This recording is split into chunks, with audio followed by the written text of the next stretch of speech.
Good evening. Tonight, I'm going to tell you another strange and unusual story of the unexplainable which lies behind the veil. Down through the ages, man has continually struggled to pierce the veil behind which lies the unbelievable. Many things which were completely beyond our comprehension as recently as 100 years ago are readily understood today. Maybe not then assume that happenings for which we have no explanation now will in time be understood by those who follow after us. Our story tonight is again based on an actual account from this dark world which lies beyond our knowledge. Edward Page, like almost everybody else in New York, was not concerned with anything more profound than the ever-present, oppressive summer heat.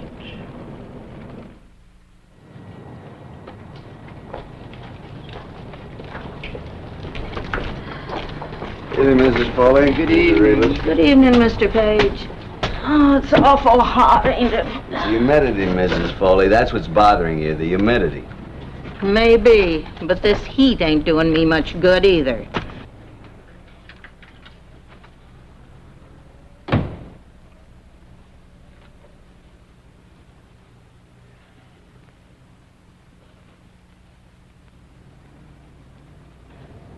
Probably gone to put on soup for his supper again.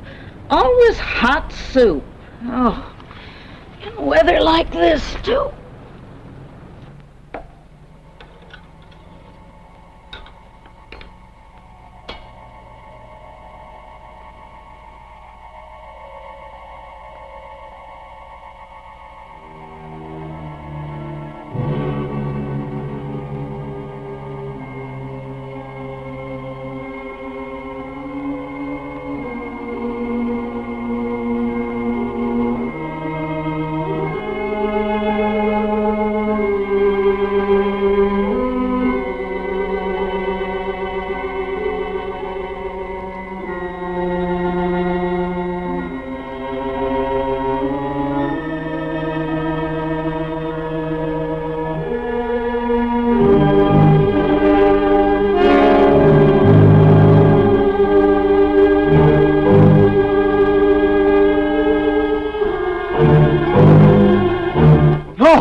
Don't do that!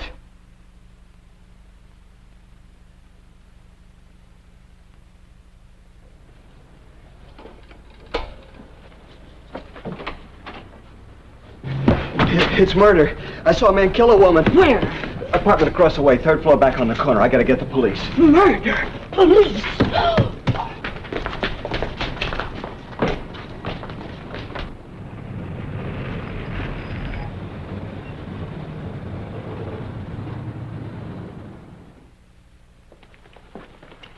Sure that's the right apartment? I'm positive, Lieutenant.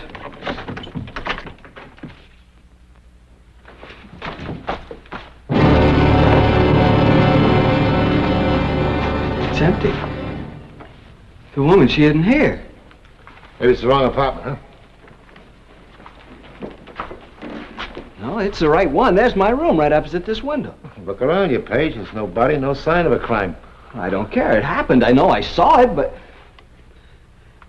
I don't know what happened to the furniture. Please, Sergeant, I know I saw it. The woman was blonde. She was brushing her hair. It was very pretty. She fell right over there.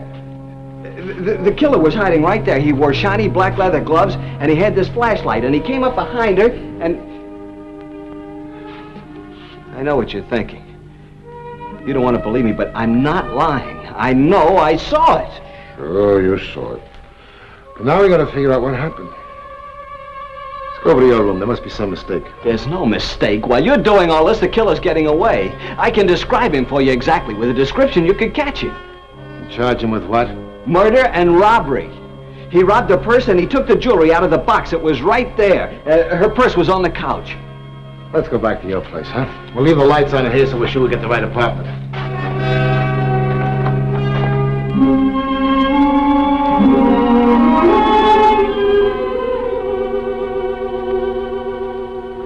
That's the one. See where you left the light on? That's where I saw the woman. She had on a pale blue dressing gown. Please, Lieutenant Davis, say you believe me.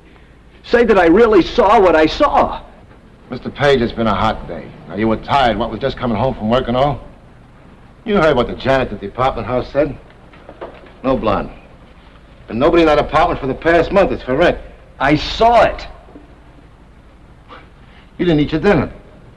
Lots of times I get lightheaded when I'm real hungry. Now, why don't you be a good fellow and sit down and finish your dinner and you'll forget all about it. You'll feel better. We better get back. What about a report? Do we make one up? Yeah, I suppose we'll have to. Just say that, it's been a hot day, blame it on the heat. It's not the heat. I saw it. If you won't believe me, I'll find someone who will. Calm down, Mr. Page. What's going on here? What are you doing to Mr. Page? Tell him, Mrs. Foley. Tell him that I saw the murder, that I really saw it. But I didn't see it. Let me go. I gotta tell someone about the murder. Find someone who'll believe me. You better come along with us, Mr. Page. We'll talk it over.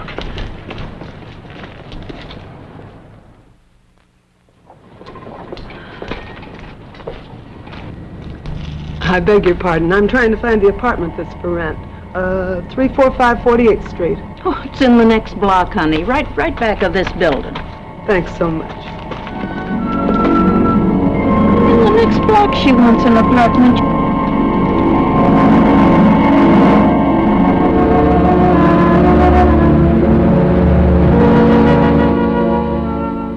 Now tell me the whole story, right from the beginning, everything that you can remember. I'll record it. All right, sir. I came... Not so close to the microphone, just as though you were talking to me. Yes, sir. Well, I came home with my groceries. Soup. I always have soup. I like soup. And Mrs. Foley that's my landlady. She was sitting on the front steps. She looked awful. She always does. Well, she complained of the heat. And then I ran out of the room to get the police. That's all? Yes, sir. Thank you. Mr. Page, you have an amazing eye for detail and the most retentive memory. Doctor, when it's murder, you see, you remember. You keep on using the word murder. Now, how do you know the woman was dead? She was hit on the head, that's true, but she might only have been unconscious. She must have been dead. He hit her hard. It was a flashlight. Doctor, when can I get out of here? I'll send you home as soon as possible. What sort of work do you do? Well, I'm just a shipping clerk. But they count on me. I keep track of things. Mr. Wonder, he's my boss, says I have a fine memory, like you said. You can go back to your room now, Mr. Page. And you won't need any more sedation.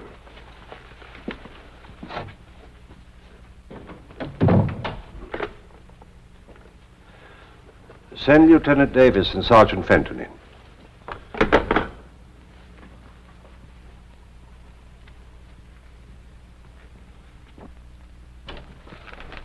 Morning, Doctor. Morning.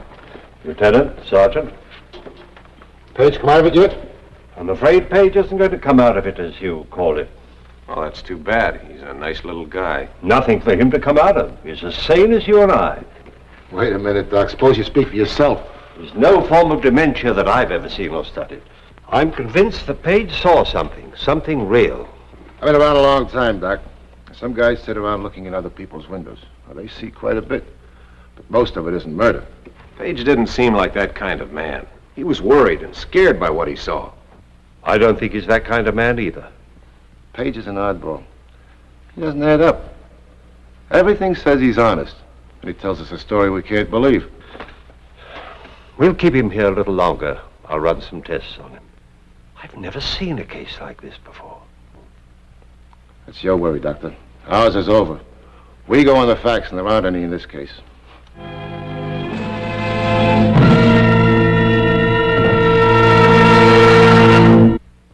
Doctor, what am I going to do? Try to forget it. Go home. Go back to your job. I guess that's the only thing to do. If you can't tell me what I saw, how can I figure it out?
Lieutenant Davis, homicide. Go ahead. Hey, what's the address? Would you mind repeating that address, please? What's the apartment number? Hey, we're on our way. What's the matter, Lieutenant? That murder Page told us about just happened. Dr. Mason, please. Blue dressing gown. She was brushing her hair. It's real pretty, too. Fell right there. Oh, Dr. Mason, this is Sergeant Fenton. Lieutenant Davis would like to know when Page was released. Oh, I see. He was released over 3 hours ago. I want him picked up fast.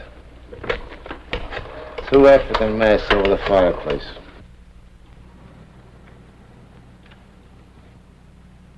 Sergeant Fenton, Hang up.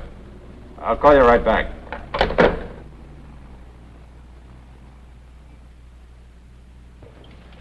He just came in and turned on the light. Go over there and get him. Tell him nothing but bring him back here.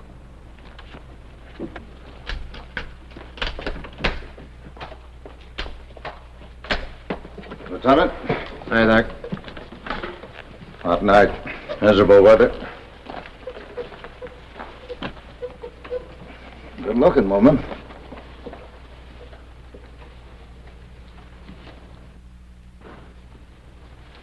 Usual blunt instrument. How about a flashlight? Ever hear of a murderer describing his crime to the police before he commits it? Sure thing. Makes a killer a big man. Dare you to catch me kind of thing. I wish this were that simple. The only trouble is he described the furniture in here ahead of time. There was no way he could have seen it. Sound like you need some salt tablets. This heat's murder. Yeah, there's nothing I can do. I'll send the boys up.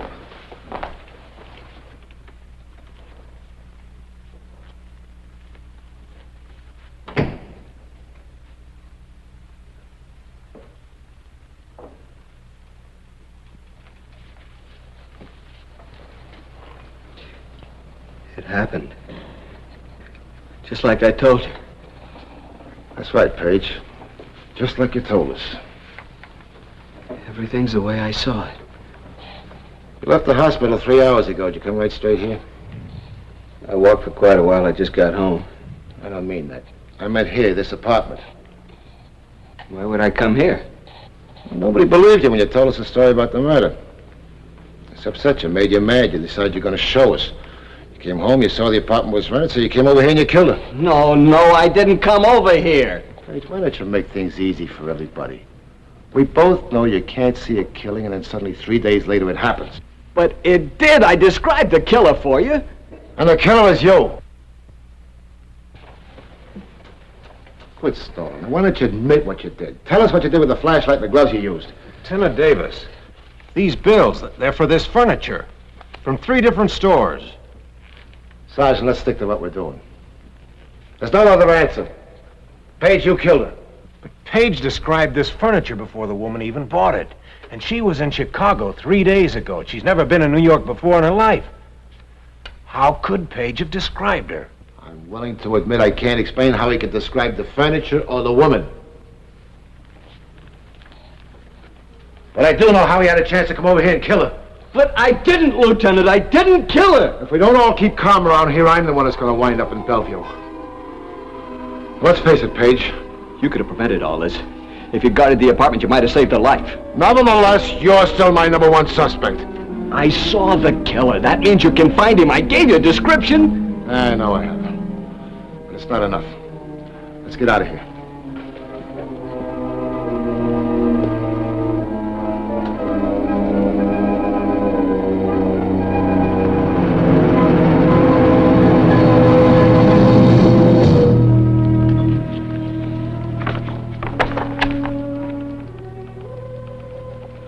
Nothing, Sergeant. Nothing so far. It's a tough job looking through all those pictures, Mr. Page. I guess so they all look alike. Stay with it.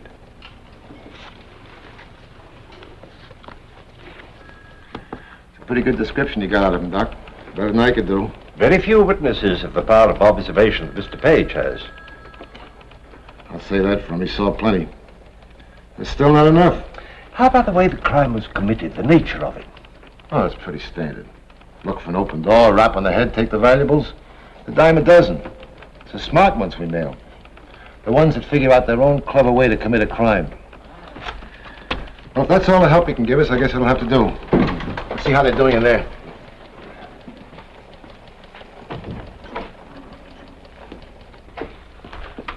That might be. The face might be the same. I don't know. The nose isn't the same. Up there at the bridge, the killer's nose was flatter. That's Ben Burton. He's out of circulation. He's got 5 years to serve before parole. I don't think it's any use. Of course it's some use. A woman's been murdered here. Let's start all over again. Now, gentlemen, please relax. Now, there's a very good idea. Let's all have a cup of coffee, and perhaps it'll clear our thinking. Now, Mr. Page, you've been most cooperative, but if we could help you to remember just one more thing. All right, Doctor. When you saw him hit her, what did you do? I hollered. No, don't do that. Did he hear you? Well, no, he couldn't hear me because the window was closed and his ear... Wait a minute. His ear, his left ear, it was, what do you call it? Prize fighters have them. Cauliflower ear? That's it, his left ear, he had one. That does it. That's what I need. Something to work on. Come on, Fenton. We'll get out the new description on it. This time we'll add a cauliflower left ear. Well, Mr. Page, I think you can go home now. I'd rather not. I couldn't sleep now. Not until the job's finished. I need to talk to that man. It may be some time before the police can find him. I'll wait a while. It'll be easier. You see, Dr. Mason, you want to know what this is about because you're a psychiatrist. I have to know just to be able to live with myself.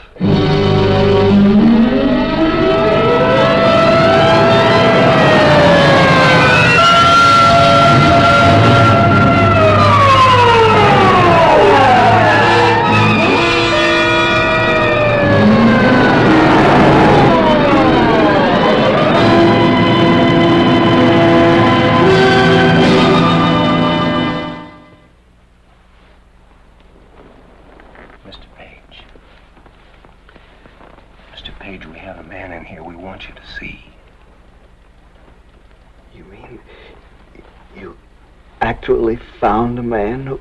He matches your description exactly. Everything is the same. Can we see him? As soon as Lieutenant Davis sends for us, he wants to question him first. We're holding you as a surprise to force him into confessing. You see, actually, we have nothing on him except your testimony. We have to prove that he killed that woman. Yes, of course.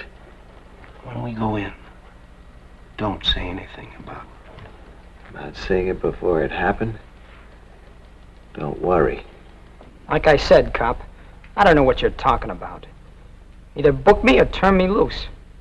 You won't hang it on me with a witness. You need more than that, and you know it. You'll need the stuff that was stolen and maybe even the weapon the guy used. Yeah, you're right. I need all that. And you're going to tell me where it is. Okay, so stop talking and show me. Bring on your witness. Let's see what you've got.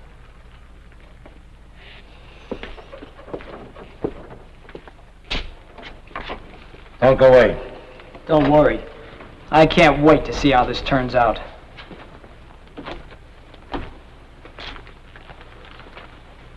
That's him. That's the man. That's him. That's the man. Sit down, Kerwin. See? See the ear? Tell him, Paige. Tell him what he did. He knows. But he doesn't believe I saw him, is that it? That's it, Dad. I think you're a liar, looking for a big charge or something. You wore shiny black leather gloves, dark gray pants, and a dark blue shirt. No hat. You hid behind the chair when the woman came into the room. She was blonde and very pretty. She wore a blue dressing gown, light blue. You had a flashlight in your hand. You hit her and she fell. The hairbrush fell too. You turned and took the jewelry out of the jewelry box, stuffed it in your pocket, went over to the couch, emptied her purse, and you left. It's a frame-up. Nobody see me do anything. You're trying to scare me. This guy's a fake. You brought him in just to work on me. The arm. When he put his left arm around her neck, she bit him. That's why he rubbed his arm. Maybe the bite mark's still there. Roll up the sleeve, Ed.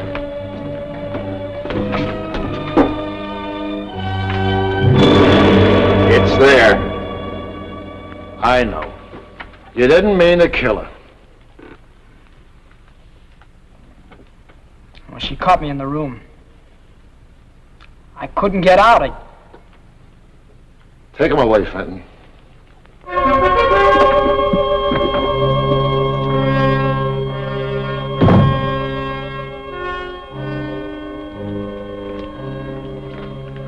Try to forget it, huh, Paige? Go back to work and stop thinking about it. Are you going to stop thinking about it, Lieutenant? No, I guess not.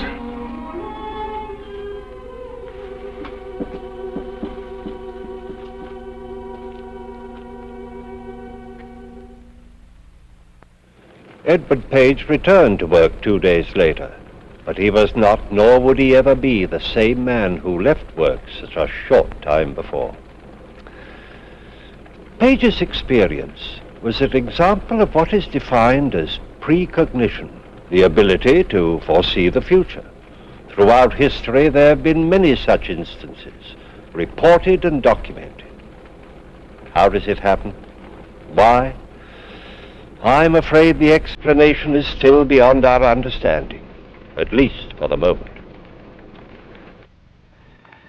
Please join me again for another journey into that real but unexplainable world which lies behind the veil. Good night.